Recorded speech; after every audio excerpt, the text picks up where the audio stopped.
산헤드린 공회원들이 베드로와 요한을 가뒀습니다. 그리고 재판을 열죠. 한가운데 세우고 분위기를 무섭게 조장하면서 겁을 줬습니다. 주눅들게 만들려고 했습니다. 그런데 뜻대로 되지 않았습니다. 오히려 베드로와 요한이 이상하게 힘을 얻어서 담대하게 이야기하는 것을 보고 오히려 자기들이 위축되어 버렸죠. 이상한데? 이러면 안 되는데? 그렇게 생각을 합니다. 그리고는 뜻대로 되지 않아지니까 베드로와 요한을 내보내죠. 그리고 자기들끼리 모입니다.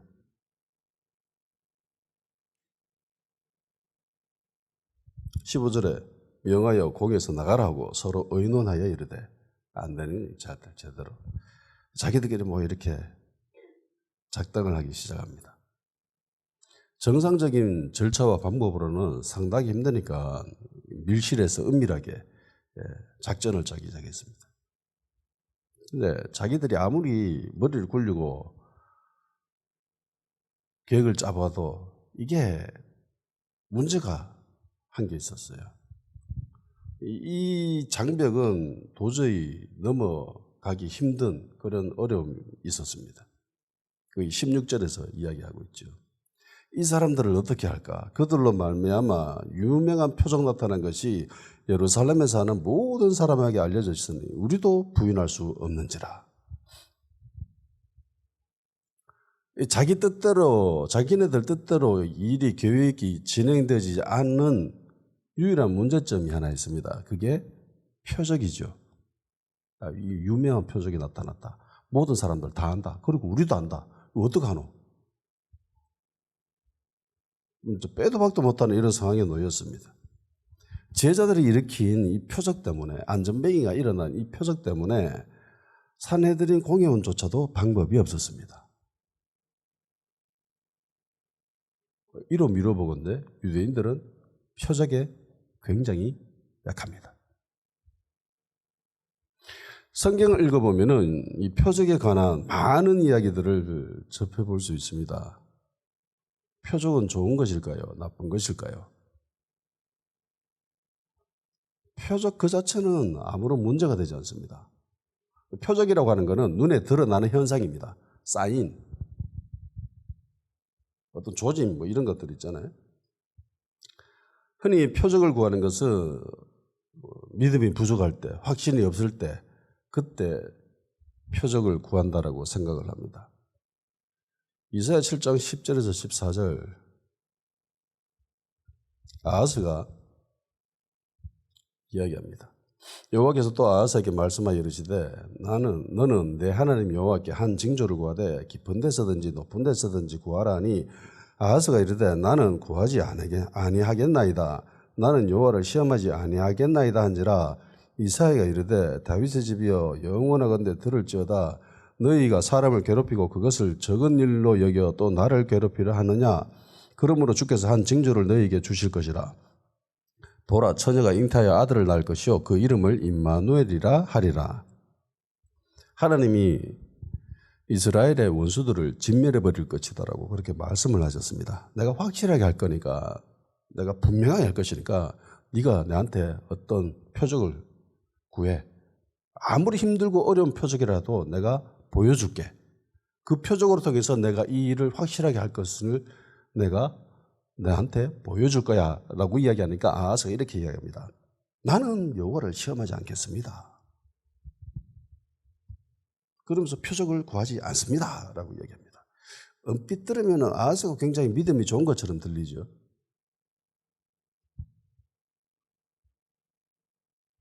근데 실상은 이거 하나님의 말씀을 거역하는 행위예요. 하나님이 말씀하셨잖아요. 야, 내가 이거 확실하게 한다. 무조건 한다. 네가 어떤 표적을 요구한다 할지라도 내가 다 보여줄 거야. 라고 하나님이 이 일에 무조건 할 것이다 라고 말씀을 하시고, 그리고 표적을 구할 걸 하나님이 특별히 강조했습니다.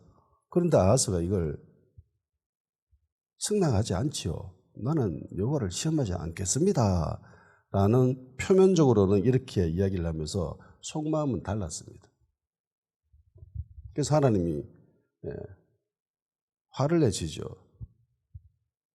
별로 좋아하지 않습니다. 하나님을 괴롭히는 일이다라고 이사야가 이야기를 합니다. 이어서 나오는 대답이 그 유명한 임마누엘이죠. 처녀가 잉타하여 아들을 낳을 것이다. 이게 표적이다. 모든 원수들을 물리치는 표적이 된다. 성경에서는 이 표적에 대해서 부정적인 면보다는 긍정적인 부분들이 굉장히 많습니다. 대표적인 예가 기드온일 것입니다. 하나님이 기드온을 향하여서 용사여라고 부르고 그리고 네가 이스라엘의 원수들을 물리칠 거다라고 말씀하죠. 그런데 기드온이 어떤 사람이었어요? 블레셋 사람들이 무서워가 숨어가지고 타작을 하고 있었던 그런 사람이었습니다. 겁이 많은 사람이에요. 그러니까 이게 확신이 없는 거예요. 그래서 하나님께 요구를 합니다. 사사기 6장 36절에서 40절입니다. 기드온이 하나님께 여쭈되 주께서 이미 말씀하신 같이 내 손으로 이스라엘을 구원하시려 하거든 보소서 내가 양털 한 뭉치를 타작마당에 두리니 만일 이슬이 양털에만 있고 주변 땅은 마르면 주께서 이미 말씀하신 같이 내 손으로 이스라엘을 구원하실 줄을 내가 알겠나이다 하였더니 그대로 된지라. 이튿날 기드온이 일찍 일어나서 양털을 가져다가 그 양털에서 이슬을 짜니 물이 그릇에 가득하더라. 기드온이 또 하나님께 여쭈되 주여 내게 노하지 마옵소서 내가 이번만 말하리이다. 구하옵나니 내가 이번만 양털로 시험하게 하소서. 원하건대 양털만 마르고 그 주변 땅에는 다 이슬이 있게 하옵소서 했더니 그 밤에 하나님이 그대로 행하시니 곧 양털만 마르고 그 주변 땅에는 다 이슬이 있었더라. 기도는 겁 많은 사람입니다. 하나님이 용서하라고 하면서 네가 원수들은 물리칠 거야 라고 하니까 야 믿기지잖아요. 자기 능력으로는 이거 무조건 안 되거든. 불가능하거든. 사람들이 자기를 따르지도 않고 자기도 힘도 없고 겁 많은 사람이고 그러니까 이제 하나님께 표적을 구하는 거죠. 하나님 이게 확실합니까? 이라고 하면서 표적을 구합니다. 양털나 뭉치 내놓고 여기에만 이슬이 적셔지게 하세요. 주변에는 마르게 하시고 하나님 그대로 행하시죠. 짜니까 물이 한 그릇이었답니다. 이걸 듣고 기드온이 또 표적을 구합니다. 이번에는 양털은 마르고 주변만 이슬이 죽죽하게 내리게 해주세요 라고 하니까 하나님 또 그대로 합니다. 자, 여기에서 기드온이 표적을 구할 때 하나님이 기분 나빠하세요? 하나님 절대로 기분 나빠 하시지 않습니다. 그대로 행하시죠. 기드온은 두 번씩이나 표적을 구했지만은 하나님은 기드온에게 그 어떤 책망이나 꾸지람도 없습니다. 기드온이 표적을 구한 그 모습에 신실하게 응답을 하십니다. 히스기야도 있지요. 히스기야가 죽을 병에 걸렸습니다. 하나님이 이사야한테 말씀하셨습니다. 가서 전해줘라. 네 곧 죽는다. 가망 없다. 포기해라. 네 왕이 네 아들한테 잘 계승될 수 있도록 준비해라. 곧 데려갈게. 이 소리를 들은 히스기야가 울면서 기도합니다. 소리 높여 울면서 기도합니다. 그 모습을 본 하나님이 마음을 돌리시고 이사야한테 말씀하셔요. 그래, 아껴줄게. 이사야가 히스기야한테 전해줬습니다. 히스기야가 그 말을 들었습니다. 그리고는 표적을 구하죠. 열왕기하 20장 8절에서 11절까지 말씀입니다. 히스기야가 이사야에게 이르되 여호와께서 나를 낫게 하시고 3일 만에 여호와의 성전에 올라가게 하실 무슨 징표가 있나이까 하니 이사야가 이르되 여호와께서 하신 말씀을 응하게 하실 일에 대하여 여호와께로부터 왕에게 한 징표가 이 말이이다. 해 그림자가 10도로 나아갈 것이니까 혹 10도를 물러갈 것이니까 하니 히스기야가 대답하되 그림자가 10도로 나아가기는 쉬우니 그리할 것이 아니라 10도가 뒤로 물러갈 것이니다 하니 선지자 이사야가 여호와께 간구하며 아하스의 해시의 위에 나아갔던 해 그림자를 10도 뒤로 물러가게 하셨더라. 표적을 구하니까 이사야가 얘기합니다. 해를 10도 앞으로 나가게 할까요? 뒤로 지나가게 할까요? 그러니까요. 히스기야가 이 말 듣고 앞으로 나가는 좀 쉬운 거 아닙니까? 뒤로 10도 물러가게 하세요. 그러니까 그렇게 돼버립니다. 네. 히스기야가 표적을 구하는 것, 그리고 어려운 표적을 요구하는 것에 대해서 하나님이 불편해 하십니까? 전혀 없죠. 오히려 표적 구하는 것이 이들의 믿음을 확증하는 것처럼 그렇게 느껴지기도 합니다. 그리고 신약으로 넘어오면은 예수님이 수많은 표적과 기적을 일으키시죠. 요한복음은 그야말로 표적으로 꽉꽉 채워져 있습니다. 가나에서 물이 포도주로 변하는 그런 기적, 표적이 일어났었지요. 그리고 수많은 표적이 등장합니다. 주님이 행하신 표적이 너무 많다고 대놓고 기록하고 있습니다. 요한복음 20장 30절 31절 예수께서 제자들 앞에 이 책에 기록되지 아니한 다른 표적도 많이 행하셨으나 오직 이것을 기록하면 너희로 예수께서 하나님의 아들 그리스도이심을 믿게 하려 하며 또 너희로 믿고 그 이름을 힘입어 생명을 얻게 하려 함이니라. 그러니까 예수님이 이 땅에서 일으킨 기적이 정말 많은데 그거 기록 다 하지 않았다. 여기에 적혀있는 요 표적들은 목적이 분명해. 어떤 목적?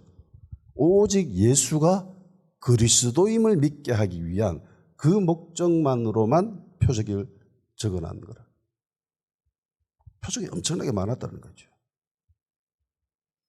그리고 예수님은 이 땅에서 사역하시다가 십자가에 달리시고 죽은 지 3일 만에 부활하시고 하늘로 올라가십니다. 그리고 말씀하시죠. 믿는 사람들에게는 이런 표적이 따르리니라면서 마가복음 16장 17절 20절까지 말씀입니다. 믿는 사람에게는, 믿는 자들에게는 이런 표적이 따르니 곧 그들이 내 이름으로 귀신을 쫓아내며 새 방언을 말하며 뱀을 집어올리며 무슨 독을 마실지라도 해를 받지 않으며 병든 사람에게 손을 얹은 적 나으리라 하시더라. 주 예수께서 말씀을 마치신 후에 하늘로 올려지사 하나님 우편에 앉으시니라. 제자들이 나가 두루 전파할세 주께서 함께 역사하사 그 따르는 표적으로 말씀을 확실히 증언하시니라. 그러니까 믿는 사람에게는 표적이 따른다라고 했습니다. 그리고 제자들이 나가서 말씀을 전하니까 표적이 따랐습니다. 이렇게 하면 보면은 표적이 나쁜 것으로 인식할 수가 없죠. 표적 그 자체는 하나님의 일하심과 주님의 전능하심을 보여주는 통로 역할을 합니다. 그런데 시간이 흐르면서 이 표적에 대한 인식이 점점 안 좋게 흘러갑니다.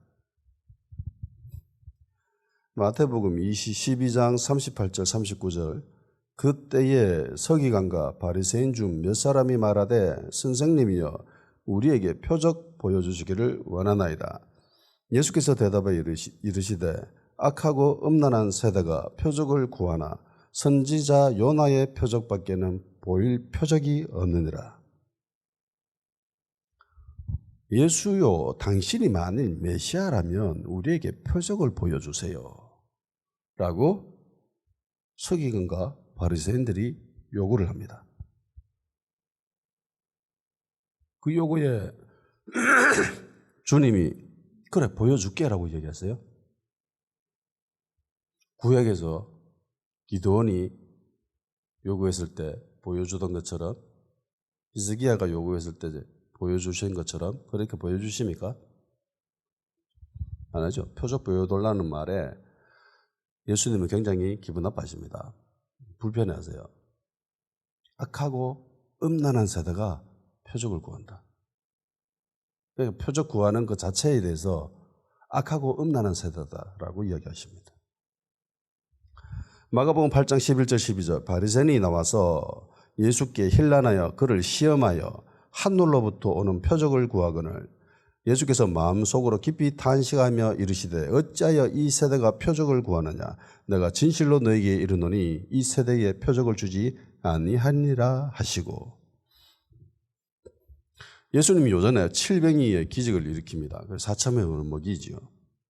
이걸 경험한 바리새인들이 이 표적으로 만족하지 못하고 그러면 하늘로부터 오는 표적을 우리에게 보여달라라고 이야기합니다. 예수님은 안 보여준다고 하시죠? 안 보여준다. 마음속에 깊이 탄식하셨답니다. 요한복음 4장 48절 예수께서 이르시되 너희는 표적과 기사를 보지 못하면 도무지 믿지 아니하리라. 그러니까 표적 안 보여주면 얘네들은 안 믿는다라는 겁니다.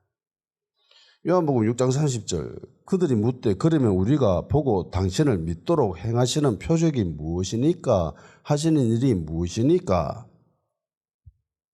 표적을 봐야 믿을 수 있다라고 하죠. 요한복음 2장 23절 24절 6월절에 예수께서 예루살렘에 계시니 많은 사람이 그의 행하시는 표적을 보고 그의 이름을 믿었으나 예수는 그의 몸을 그들에게 의탁하지 아니하셨으며 이는 친히 모든 사람을 아심이요. 유대인들은 예수님이 일으킨 표적에 대해서 기적을 통해서 믿었습니다. 표적이 크면 표적이 강력하면 강력할수록 잘 믿었습니다. 그리고 더 큰 표적을 보여달라고 요구하기도 했습니다. 표적이 없거나 약하면 안 믿었겠죠. 성전에서 장사하는 모습을 보신 예수님은 딱 한 번 과격한 모습을 보이시죠.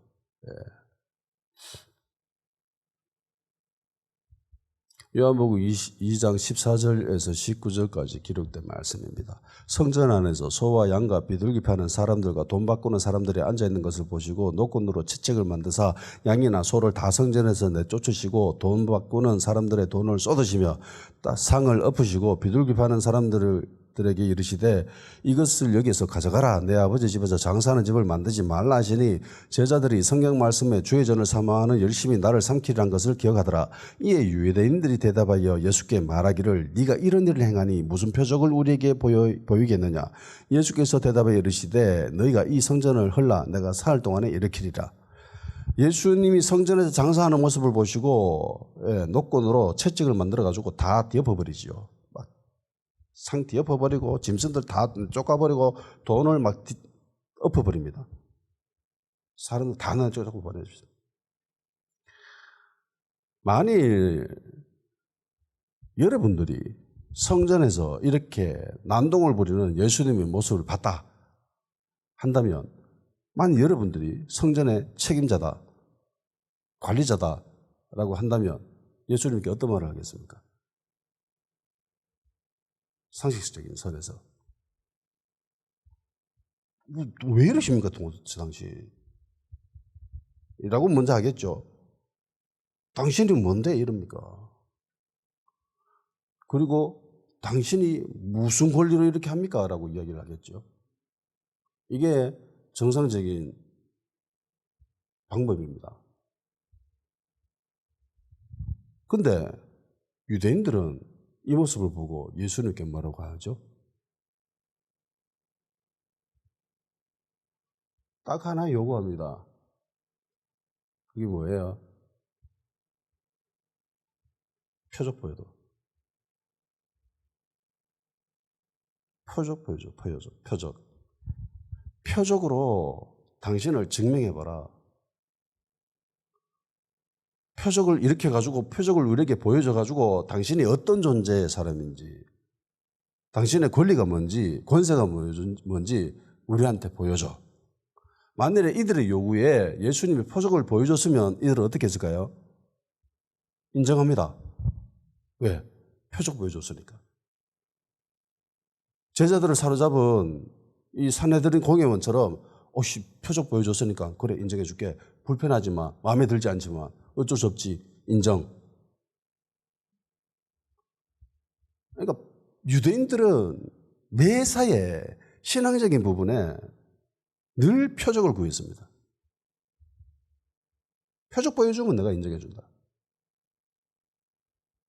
표적이 크면 표적이 강력하면 강력할수록 인정합니다. 마음에 안 들어도 인정해 줍니다. 안전뱅이가 일어난 이 유명한 표적 때문에 산헤드린 공회원들은 진짜 기분 나쁘거든요. 짜증나거든요. 그런데도 인정합니다. 이 유명한 표적이 일어났으니 우리가 어떻게 할 수 없다. 해서 고린도전서 이런 말씀이 있습니다. 고린도전서 1장 22절에서 24절 유대인은 표적을 구하고 헬라인은 지혜를 찾으나 우리는 십자가에 못 박힌 그리스도를 전하니 유대인에게는 꺼리는 것이요 이방인에게는 미련한 것이로되 오직 부르심을 받은 자들에게는 유대인이나 헬라인이나 그리스도는 하나님의 능력이요 하나님의 지혜니라. 아멘. 유대인들의 대표적인 특징, 표적 구하는 거. 유대인은 어떤 사람이에요? 예, 표적 구하는 사람들이에요. 그러면 헬라인들은 어떤 사람들이에요? 헬라인들은 지혜를 찾는 사람들이에요. 한마디로 정의하면. 대표적인 특징이죠. 유대인들은 신앙의 특정 지점에 딱 도달하면요, 끊임없이 표적을 구합니다. 말씀을 아무리 하고, 많이 알고, 깊이 알고, 많이 암송한다 하더라도 딱 특정한 지점에 딱 도착하면은 무조건 표적을 구합니다. 그래? 이거 그렇게 많이 알아? 그렇게 대단한 사람이야? 그럼 표적 보여봐. 평상시에는 괜찮아요. 어떠한 특정한 지점에 딱 도착하면은 그 인계점을 탁 넘어가면은 모든 사람이 인정해 주는데 거기까지 도착했을 때 딱 그 지점에서 표적을 구합니다. 그래? 표적 보여봐. 그럼 내가 인정해 주지. 그런데 표적 보이는 게 이게 쉬운 일이에요. 표적은 다른 말로 기적입니다. 기적. 모세가 일으켰던 그런 기적, 애굽에서 일어났던 그런 기적, 홍해가 갈라지는 기적, 광야에서 40년 동안 다니면서 일어났던 그 기적, 그거 보여줘. 그러면 인정해 줄게. 그런데 이스라엘 백성들은 그렇게 많은 표적을 일으켰던 모세도 잘 인정하지 않지요. 대들고 안 믿고 거역하고 순종하지 않고 그러다가 광야에 다 엎드려졌잖아요.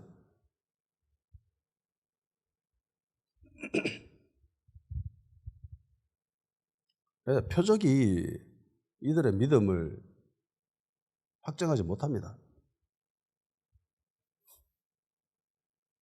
이게 점점 변질이 돼요.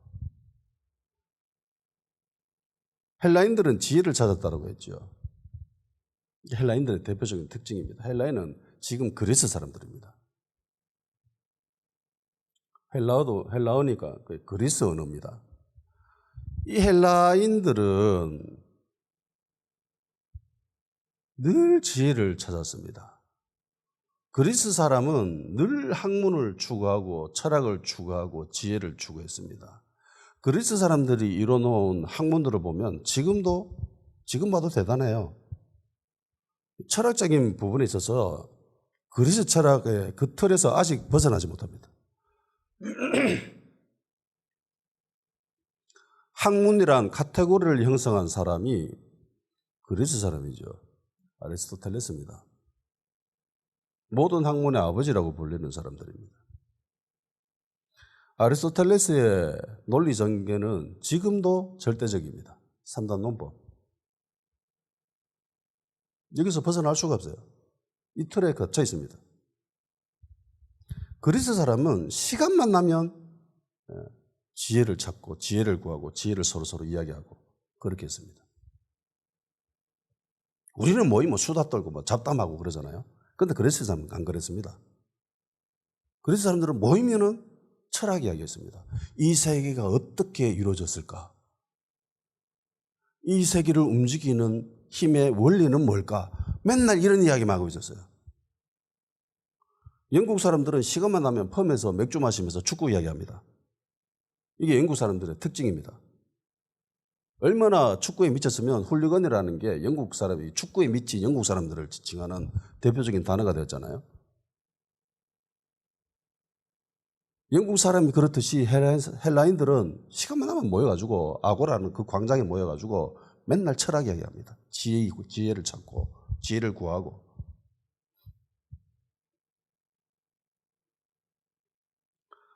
세상도 지혜와 지식을 추구합니다. 부모가 자식에게 요구하는 거는 딱 하나죠. 공부해라 좀. 공부 좀 잘해라. 대한민국의 대부분의 부모들은 공부를 이야기합니다. 좋은 대학에 들어가야지. 그래서 좋은 대학에 들어가가 좋은 대학 나와가지고 좋은 일자리 취직해가지고 많은 돈을 벌어야지. 이게 훌륭한 인생이라고 이야기합니다. 세상이 이야기합니다. 그리고 세상은 이걸 따라갑니다. 얼마 전에 재미난 걸 봤습니다. 세계 천재 인명 사전에서 IQ 1위로 등재된 사람이 있습니다. 우리나라 사람이에요. 지금 현재 전 세계에서 머리가 제일 좋은 사람이 우리나라 사람입니다. IQ가 202라고 합니다. 초고지능단체인 메가소사이어티에 속했습니다. 그리고 IQ 190 이상 천재들만 가입할 수 있다고 하는 기가소사이어티에 유일하게 한국인 회원이라고 합니다. 머리 좋죠? 대단한 사람이죠. 지금 나이가 33입니다. 이 사람 지금 뭐 하고 있을까요?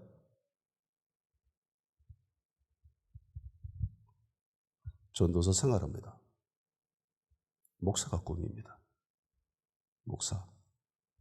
원래 신학하려고 했는데, 신학 박사를 하려고 했는데, 교수를 하려고 했는데, 신학도 교회를 위한 것이라는 걸 나중에 깨닫고, 나는 그러면 이제 목사가 돼야 되겠다. 목회로 방향을 틀었다고 합니다. 20살 때 교회 청구했대요. 영혼을 구원하는 것이 세상에서 가장 중요한 일이라고 생각을 합니다. 사람들을 하나님께로 돌아오게 만드는 일이 가장 보람되고 가장 가치 있는 일이라고 생각을 해서 목사가 되겠다고 지금 신학 공부하고 있습니다. 이렇게 머리 좋은 사람들 신학을 한대요. 보통 이런 이야기를 들으면 사람들은요, 크게 대부분 인상에서 벗어나지 못할 거예요. 왜 그 좋은 머리로 신학하려고 하지? 왜 그 좋은 머리로 목사가 되려고 하지? 의사가 돼야지, 의사. 아니면 경제 발전시키는 뭐 창업을 한다든가 벤처 기업을 한다든가 그렇게 해야지. 뭐 의사도 아니고 뭐 목사가 되려고 하고. 안타까워합니다. 그런데요, 그리스도인에게 있어서 능력은 예수 그리스도입니다.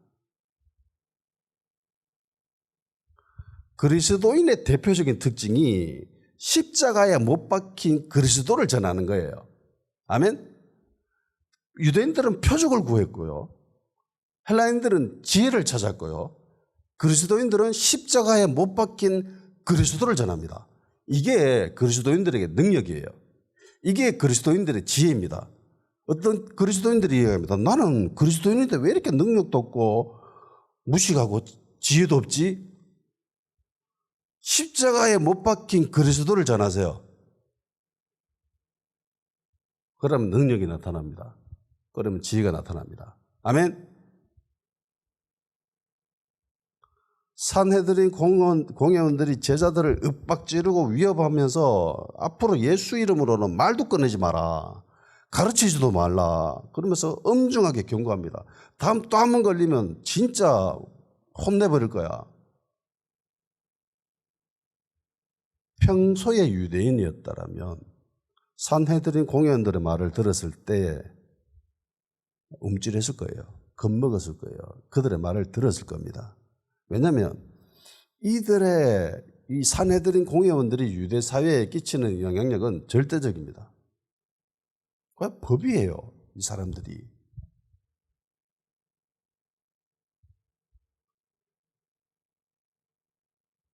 사회에서 절대적인 영향력을 끼치고 있기 때문에 이들의 말을 거역한다는 것은 유대 사회에서 유대인으로서의 삶을 포기하는 것과 마찬가지입니다.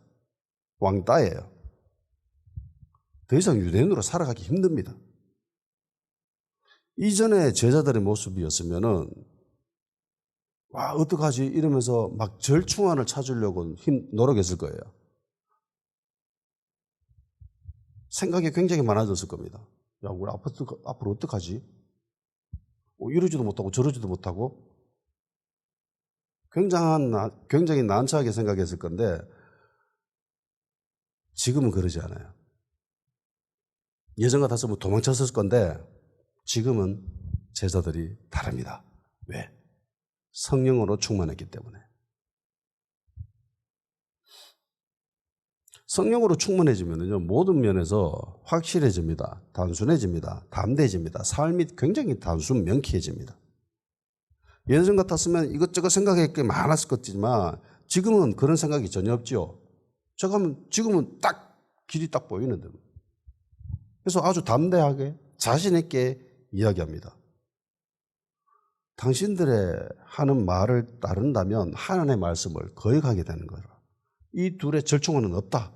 우리는 무조건 하나님의 말씀 따른다. 우리는 예수님을 전할 거야. 우리는 예수 이름으로 가르칠 거야. 당신들 말 듣는 것보다 하나님의 말씀 듣는 것이 더 옳은 일이야, 더 좋은 일이야 라고 이야기합니다. 당신들 말 들어가지고 고난받고 핍박당하고 혹 죽임을 당한다 해도 우리는 어쩔 수 없다. 이게 옳은 일이기 때문에. 우리는 무조건 우리의 길을 간다. 우리가 보고 들은 것을 말할 수밖에 없다. 그리스도인이라면 무조건 하나님의 말씀 따라야 된다. 목에 칼이더라도 우리는 우리의 길을 간다. 이게 제자들의 모습이에요. 신앙의 길과 세상의 길에서 막 갈팡질팡하고 막 이러지도 못하고 저러지도 못하고 그런 그리스도인들이 꽤 많지요. 생각이 많습니다. 그러면서 양다리를 거치죠. 절충안을 찾으려고 합니다. 절충안을 찾는 게 지혜로운 것이다라고 생각합니다. 그런데 그거 지혜가 아닙니다. 그리스도인들에게 지혜는 예수 그리스도입니다. 아멘. 그리스도인들에게 지혜는 예수 그리스도이고 그리스도인들에게 능력은 예수 그리스도입니다. 십자가에 못 박힌 예수. 그게 우리의 능력이에요. 그게 우리의 지혜입니다. 그것으로 우리가 채워지면요, 더 이상 갈팡질팡할 필요가 없어요. 그럴 이유가 없습니다. 그런 생각조차 안 들어요.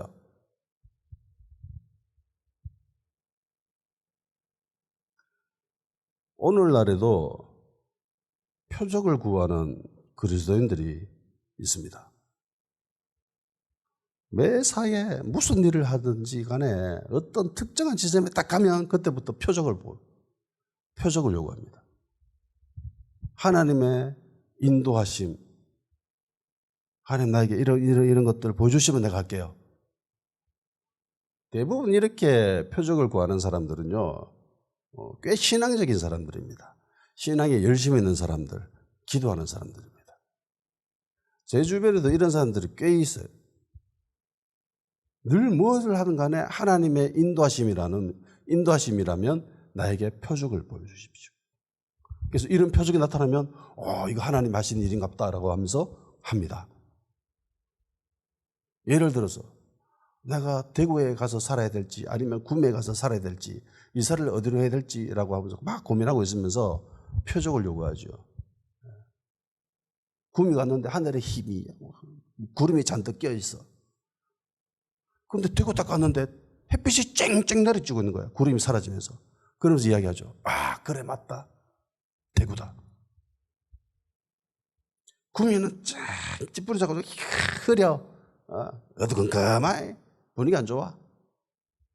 그래서 표적을 보인 이 대구가 하나님의 뜻이다라고 하면서 대구로 이사 오는 사람 많죠.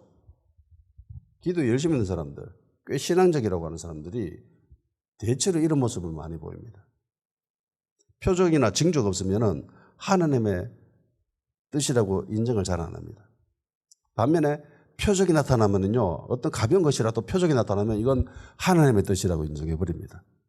말씀이 자기를 인도하기보다는 표적이 자기를 인도하는 것에 굉장히 익숙한 사람들입니다. 표적이나 기적이 크면 그 사람이 믿음이 좋은 사람, 신앙이 좋은 사람이라고 생각을 합니다. 굉장히 이게 무서운 현상이에요. 성경에는 우리가 따라야 될 것이 진리라고 합니다. 표적은 진리가 아니죠. 표적은 불신자 세계에서도 많이 나타납니다. 이단에도 표적은, 기적은 무지하게 많이 나타나요. 오히려 교회보다 더 많이 나타날 수 있습니다. 그 표적이 많다고 그걸 따라가요? 아니잖아요. 그리스도인들은 말씀을 따라야 돼요. 성경에는 우리가 따라야 될 것은 말씀이라고, 진리라고 분명히 기록하고 있음에도 불구하고 안타깝게도 일부 그리스도인들은 표적을 따릅니다. 말씀을 따르기보다. 그래, 말씀 알지 마. 표적이 나타났다니까. 햇빛이 나타났다고. 햇빛이. 구미는 흐릿하이 안 좋아. 말씀이 어떻든 간에 표적이 나타났으니까. 표적과 말씀 두 가지 다 나에게 임했을 때, 근데 말씀과 표적이 서로 부딪혀요. 안 맞아요. 그럴 경우에 어디를 따라가야 될까요?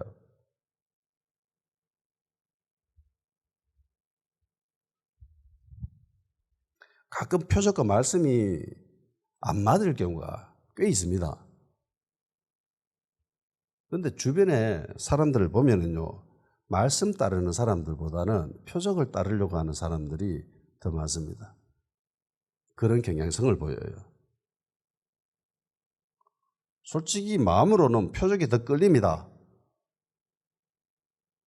나한테 기적이 눈앞에 나타났는데, 기적적인 일이 이게 하나님의 일이라고 단정하지 않을 수가 없는 거예요. 마음이 훨씬 끌립니다. 그런 일에. 그런데 그리스도인들이 따라야 될 것은 표적입니까? 말씀입니까?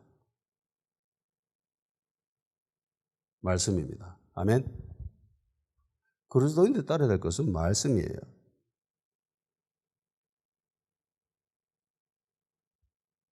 눈에 보이지 않는 하나님을 섬기는 유대인이었습니다. 이 세상이 지어진 것은 눈에 보이지 않는 것으로 말미암은 거죠.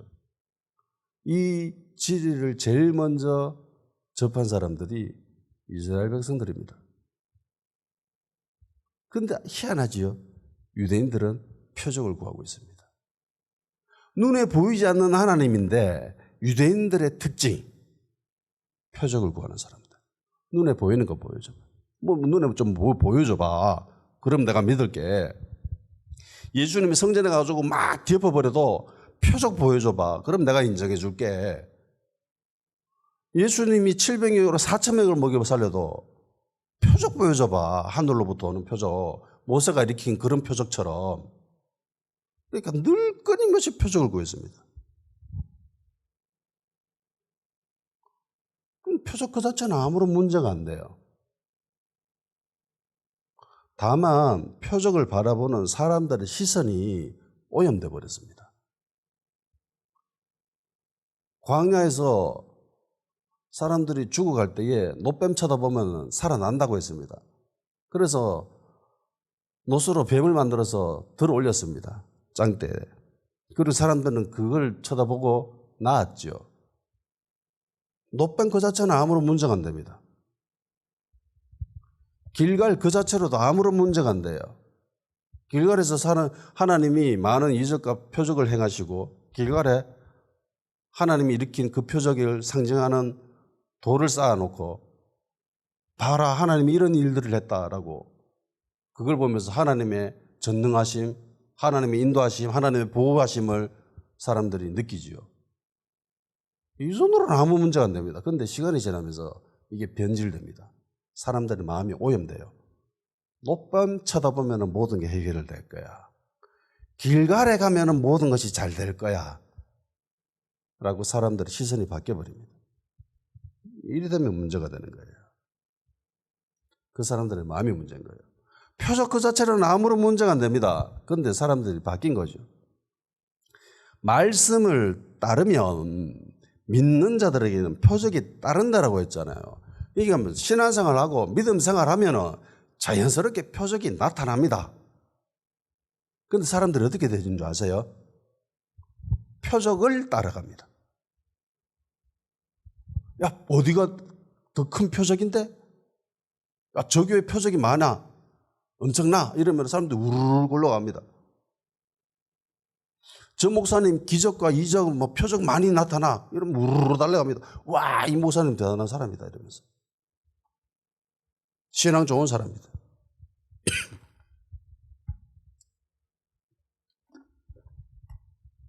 유대인의 모습과 비슷하죠.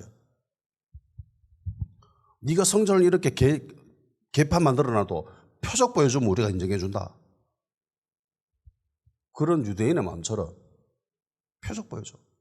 표적이 크면 내가 인정해줄게. 하나님의 말씀을 따르고 진리를 따르고 예수를 따르고 좁은 길을 가다 보면 표적이 나타나는 거예요. 표적이 따라오는 겁니다. 그런데 표적을 따라가면 망합니다.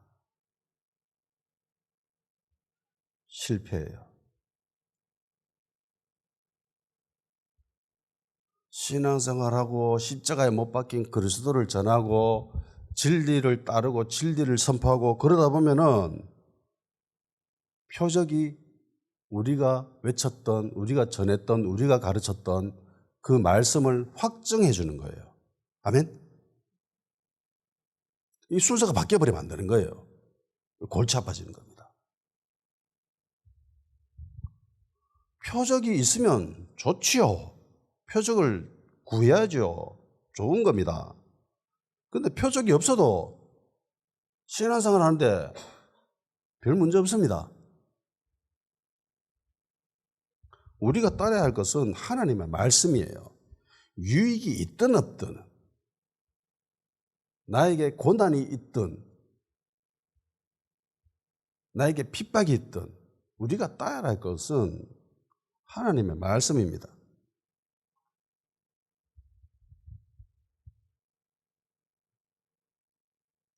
결국 이들은 나중에 모여서 기도합니다. 이렇게 기도합니다. 사도행전 4장 30절을 다 같이 읽어봅시다. 시작. 손을 내밀어 병을 낫게 하시었고 표적과 기사가 거룩한 종 예수의 이름으로 이루어지게 하옵소서 하더라. 아멘. 이거죠. 이거. 표적 따라가지 않지요. 그냥 신앙생활 합니다. 표적과 기사가 거룩한 종 예수의 이름으로 이루어지게 하시옵소서. 그러니까 예수님이 드러나는 거예요. 다 같이 기도합시다. 오직 하나님의 말씀만이 우리의 유일한 삶의 기준이 되게 하여 주시옵소서. 표적과 기사가 예수의 이름으로 이루어지게 하시옵소서. 표적이나 지혜를 구하는 자가 아니라 십자가에 못 박힌 그리스도를 전하고 예수 이름으로 진리를 선포하는 능력 있고 지혜로운 그리스도인이 될 수 있도록 성령님 도와주시면서 같이 기도합시다.